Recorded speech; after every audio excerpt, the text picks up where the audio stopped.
Hello, I'm Donald Robertson, and this is my article, Stoicism as a Philosophy of Life, my jargon free guide to putting Stoicism into practice. I think a lot of people who get interested in Stoicism are looking for a simple guide that tells them how to actually put it into practice in their daily lives. I'm going to try to explain in plain English how I actually make use of Stoicism myself, without any reference to Greek jargon or too many quotes from ancient texts. If you do want information about the technical terms employed and detailed references to original sources, see my book, How to Think Like a Roman Emperor, The Stoic Philosophy of Marcus Aurelius. There are plenty of other books that you can look at. Stoicism is a pretty big subject. I could easily write a whole series of articles like this, focusing on different aspects of Stoic theory and practice applied to daily life. I'm going to keep this article as simple as possible, though, to help you get started. If you're completely new to this subject, all the background you need to know right now is that Stoicism is a school of Greek philosophy that was founded at the end of the 4th century BC by Zeno of Citium, and that it endured for about 5 centuries. The ancient Stoics who are best known today, though, lived during the time of the Roman Empire: Seneca the Younger, Epictetus, and the Roman Emperor Marcus Aurelius. Most people begin by reading the Meditations of Marcus Aurelius, which is what I recommend you look at next after you've finished listening to this article. So let's start with one tricky part. What makes Stoicism Stoicism? I have to say something about this because unfortunately the essence of the philosophy is misunderstood by a lot of people. There are a lot of misleading articles online that contribute to the confusion. Normally, this is a bit of a technical issue that requires some patience and wrestling with ancient Greek. However, I think it can potentially be simplified and expressed in plain English. At least, I think we can say something that's not too misleading and good enough to get started. Stoicism is fundamentally a philosophical worldview with a specific set of ethical values. These values are the basis of a whole range of psychological practices designed to help us flourish and, in the process, become more emotionally resilient and less easily upset by events in life. Stoics believe that the only truly good thing is what they call virtue, by which they really mean a sort of practical or moral wisdom. In other words, our character matters more than anything else in life. That's because it's ultimately down to us how we choose to respond to situations in life, whereas we don't have complete control over the events that happen to befall us. Life is what you make of it. The goal of life isn't pleasure, fame, or wealth, because these are partly in the hands of fate. Rather, it's about having the wisdom and strength of character to deal well with whatever fate sends us, whether it's pain or pleasure, fame or condemnation, wealth or poverty. However, that doesn't mean the Stoics are completely indifferent to everything except virtue. This is the key point that a lot of people get wrong about the philosophy, so think about it carefully. Stoics do have a light preference for pleasure over pain, having friends over having enemies, and having wealth over being in poverty. However, they don't feel strongly enough to get upset about it if their luck is out and things work out otherwise than they'd initially intended. Stoics learn to accept what befalls them in this sense. They don't complain about things. They just make the best of the situation and get on with their lives. I think the best way to understand the essence of Stoic ethics is that it's about striking a balance between two apparently competing states of mind. On the one hand, Stoics are committed to pursuing specific goals in life with courage and determination, doing what's both in their interest and in the interest of humanity. On the other hand, they calmly accept setbacks and other forms of misfortune without becoming emotionally frustrated or upset. This isn't just a vague idea, though, it's a whole way of life, which Stoics try to follow on a daily basis. Let's get into some of the main concepts and practices they use to help themselves live according to these values. So, two basic concepts, first of all. There's actually an ancient handbook of Stoic practice called the Enchiridion of Epictetus. I said I wasn't going to get into the primary sources here, but I can't help but mention that the opening sentence of the Stoic handbook contains one of the foundational concepts. It says, "Some things are up to us, and other things are not. Modern Stoics tend to call this the dichotomy of control. Sorry, I did also say no jargon, but that piece is pretty widespread. Of course, this is a truism, right? It's obvious that some things are up to us in life and other things aren't. However, the Stoics were definitely onto something here. People do tend to lose sight of this distinction and worry about or struggle with things they can't control. A good example would be the past, all of it. You can't change it now, it's too late, it's already happened. Morbid rumination about the past is extremely common among people suffering from clinical depression, although we all do it to some extent. I like to paraphrase Shakespeare's Lady Macbeth and tell myself, what's beyond remedy is beyond regret. As an aside, those of you who have heard of the Serenity Prayer, made famous by Alcoholics Anonymous, will spot that it's virtually saying the same thing. It says, God, give me the serenity to accept the things I cannot change, the courage to change the things I can, and the wisdom to know the difference. The Stoics aren't just talking about things we have degrees of partial control over, though. They want to make a clear cut distinction between what's entirely under our control and everything else. In other words, we should be continually mindful of the difference between our own actions and what merely happens to us in life, i.e., between our volition, our acts of free will, and the events we experience. What matters isn't what happens to us, but how we respond. Stoics train themselves throughout life to take more responsibility for their own actions while becoming more emotionally accepting of the events that befall them.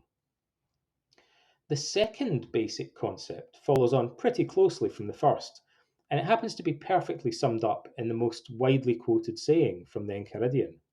It says, it's not events that upset us, but rather our opinions about them. Every cognitive behavioral therapist knows that quote, incidentally, because for decades it's been taught to many clients at the start of treatment. We've said that sometimes things are up to us, and we've said that some things are up to us and other things are not.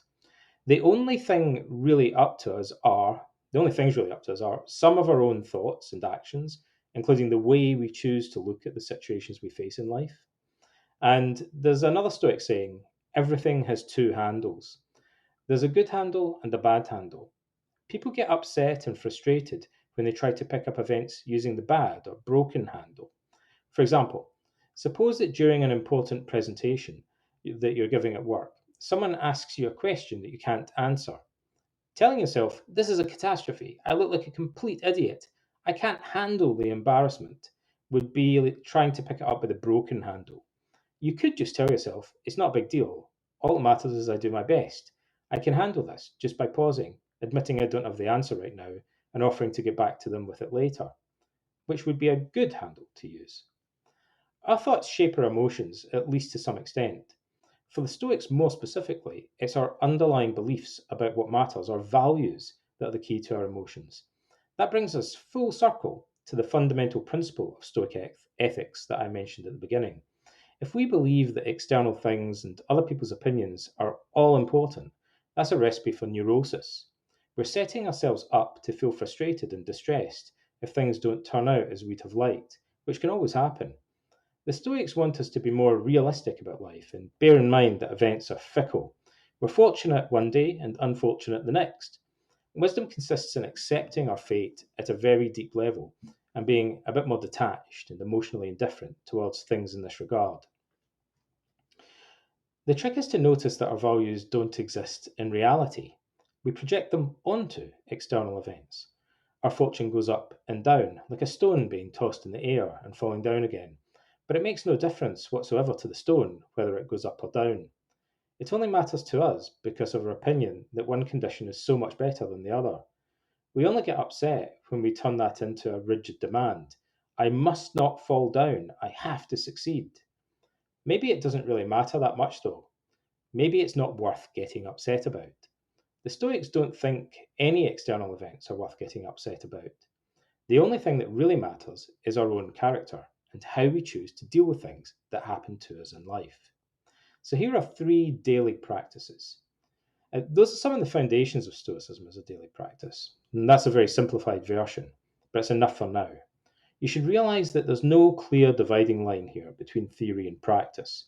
Looking at the world in a particular way and it is, in a sense, an important psychological practice in its own right. It's also something that takes effort and practice to maintain. Stoics return to these ideas on a daily basis, assuming that it's a lifelong business to fully absorb them and turn them into your philosophy of life. The Stoics employed lots of different psychological exercises to help themselves cultivate this philosophical mindset. In my first book on the subject, I counted roughly 18, incidentally. And so here are three of the simplest things you can do. First of all, objective descriptions. As we've seen, Stoics bear in mind that our values don't live out there in the real world, but are projected onto events like a beam of sunlight illuminating an object. If we look at the world through rose-tinted glasses, everything might look very different than if we look at events through a glass darkly, perhaps through gloomy blue lenses. One way Stoics try to remind themselves of this is by describing events to themselves in very objective language, avoiding any strong value judgments or emotive rhetoric. You can think of this as training yourself to be more matter of fact or down to earth about events. Napoleon reputedly said that a throne is nothing more than a bench covered in velvet. When the most exquisite wine in the empire was set before Marcus Aurelius, he'd silently mumble to himself that, in the final analysis, it's only a bottle of fermented grape juice, nothing worth getting excited about. When you're faced with a stressful situation, it can be particularly helpful to view it in this way. Actually, take time to describe the events to yourself as accurately and objectively as possible if you can. If it helps, imagine you're a scientist documenting events that you're observing happening to someone else. Don't turn a setback into a drama by striking a tragic pose. Don't tell yourself that it's terrible, in other words. Just lay out the bare facts and begin looking for realistic solutions. Secondly, contemplating virtue. Sometimes people struggle with the Stoic concept of virtue. It's important because for Stoics, virtue is literally the only true good in life, and vice is the only true evil. That's like saying that ultimately only our own character and actions matter. The ancient texts have a lot to say about virtue, but there's also a simple way of approaching the subject. We should assume that everyone is confused about the definition of virtue. That's our starting point, not an obstacle. The process of training in Stoicism is, in part, about clarification of our core values. Now, it's true that the Stoics believe those values should be rational. It's a philosophy based on reason, not a religion based on faith, tradition, or revelation. However, from Socrates, the Stoics inherited a very simple tool for clarifying our values and making them more consistent, which is perhaps the biggest step towards making them more rational. We can describe this as a sort of double standards strategy. Get a sheet of paper and draw a line down the middle and make two columns. Write desired at the top of one column and admired at the top of the other. Desired and admired. Now, write down under the first heading some of the things you actually get most upset about in life or find yourself spending time pursuing, the things you desire. Let's say those are the things on a daily basis that you desire to avoid, change, or to achieve. The things you find yourself investing all your energy in. For example, people tend to write things like finding a partner, impressing people at work, or watching the news, and so on. They're currently acting as though these things are important. Now, think about the qualities you most admire in other people. It doesn't really matter who they are. It could be friends or colleagues, but you could even think about historical figures or fictional characters that you admire. Which of their character traits do you actually find most praiseworthy? Thinking about the qualities you genuinely admire most in other people is a simple way to clarify your own values. And so put those down in the admired column. Finally, what would happen if you copied some or all of those virtues from the admired column into the first column, the desired column? In other words, how would it change your life if you invested more time and energy in developing the character traits you admire in other people? What would the consequences be today, tomorrow, and the day after? What if that became a longer term habit or your whole way of life? For example, a young man called Critobulus once asked Socrates to help him make new friends. Socrates asked him to list the qualities he was looking for in an ideal friend and helped him to reflect on these and clarify them. Then, in typical Socratic fashion, he turns the whole discussion around by asking the young man how many of those qualities he possessed himself. The answer was basically none of them. They both concluded that the youth was approaching things back to front and that he should invest more time and energy in making himself into the sort of person others would naturally wish to have as their friend. The discussion is related to one of Socrates' recurring motifs, incidentally, which says you should be, in reality, as you wish to appear. You should be as you wish to appear. And the third exercise is called the view from above. Let's get metaphysical. We're going cosmic for the big finale here. Remember that Stoicism is a philosophy, not a religion. The Stoics wanted to firmly grasp the truth about life through the use of reason. They naturally pointed out that in order to do so, we have to think of events in terms of the bigger picture, something we very seldom do in daily life. When we view events narrowly, we effectively take them out of context, which is like committing a lie of omission because we're potentially leaving out key information. So the Stoics generally try to broaden their perspective on events. They understood that when we're angry or upset, we tend to narrow down our scope of attention as if we're placing the worst aspects of the situation before us under a magnifying glass. There are several ways we can try to counter that tendency. One is to imagine that we're looking down upon our lives from high above, though, like Zeus looking down from atop Mount Olympus. The Stoics sometimes talked about imagining how fleeting events are when considered in terms of the whole history of the universe, the whole of cosmic time. Likewise, they reminded themselves how their current environment seems like a tiny speck compared to the vastness of the universe as a whole. Nothing seems worth getting very upset about from this perspective. However, arguably, that's a more rational and objective way of looking at things, because in truth, our lives do take place within that wider context, the whole of space and time. This is quite an easy technique to use. Of course, it's impossible to visualize the whole of space and time, but we can certainly relate to the concept by picturing things from a somewhat broader perspective. So, what next? So, the central idea behind Stoic philosophy is that virtue is the only true good, and everything else is relatively indifferent, in the sense that it's not worth getting upset about things that aren't up to us.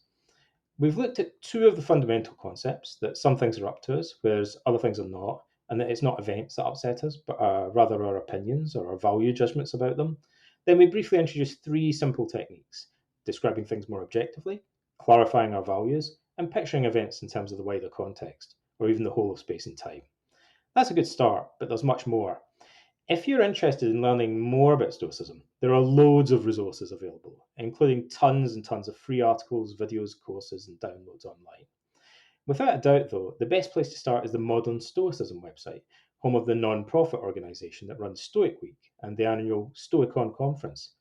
I've also written several books on Stoicism, and the ones that would be most useful to beginners, I think, are Teach Yourself, Stoicism and the Art of Happiness from Hodder, and How to Think Like a Roman Emperor, the Stoic Philosophy of Marcus Aurelius from St. Martin's Press.